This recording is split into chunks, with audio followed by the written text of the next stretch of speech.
Part 1. The assignment. It began with an email. Urban Legends series, Lead Wanted. Meera Shah, a freelance investigative journalist, had covered everything from political protests to deep dives into cold cases.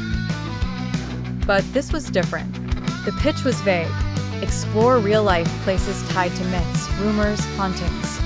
Fact-check the fiction. Her editor added a note. Check out Devlin House in Harrowood. Locals call it the house that watches. Might be something there. Meera arrived in Harrowood with nothing but her camera, laptop, and a recorder. The town was oddly silent, the kind of place where clocks seemed to tick louder than footsteps. The locals weren't rude, just wary. Everyone had something to say about Devlin House, but no one would say it directly. Part 2. The house that watches. Devlin House stood like a corpse dressed in ivy. 3 stories of stone, slouched at odd angles, windows either shattered or boarded up, except one. On her first night, Meera stood across the field with her camera. Nothing unusual, but at exactly 2:11 a.m., a faint glow appeared on the 3rd floor. There was a window, one that hadn't been there before, or at least hadn't been visible. She raised her camera and zoomed in. There was someone inside, not a shadow, not a trick of the light. A man in a dark coat dragging something. No, someone across the floor.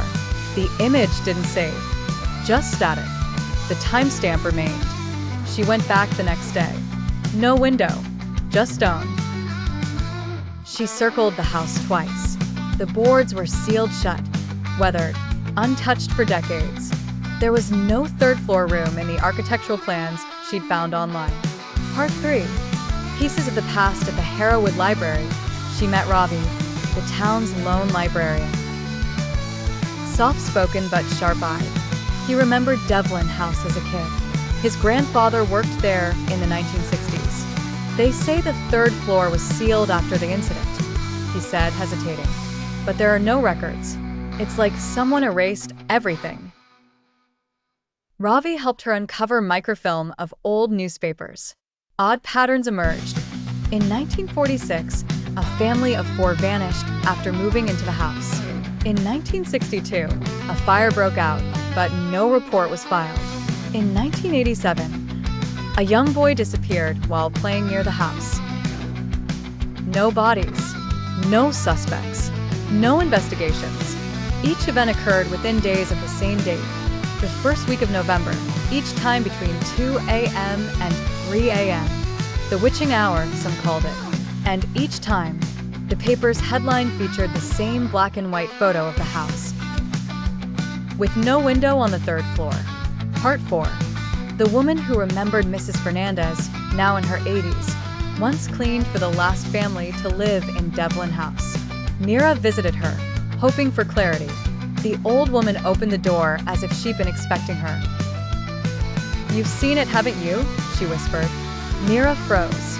"The window," Mrs. Fernandez said. "It's not a window, it's a wound." She explained that decades ago, strange guests visited the house at night. Rituals, symbols painted in chalk. She once saw the matriarch weeping while holding a candle to the 3rd floor wall. "They weren't ghosts," she muttered. "They were trying to become ghosts." Then she begged Meera to leave, said the house feeds on watchers. Part 5. Descent. Meera couldn't stop returning.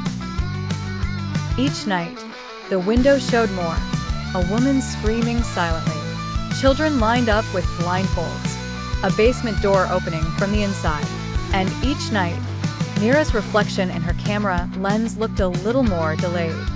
She stopped sleeping,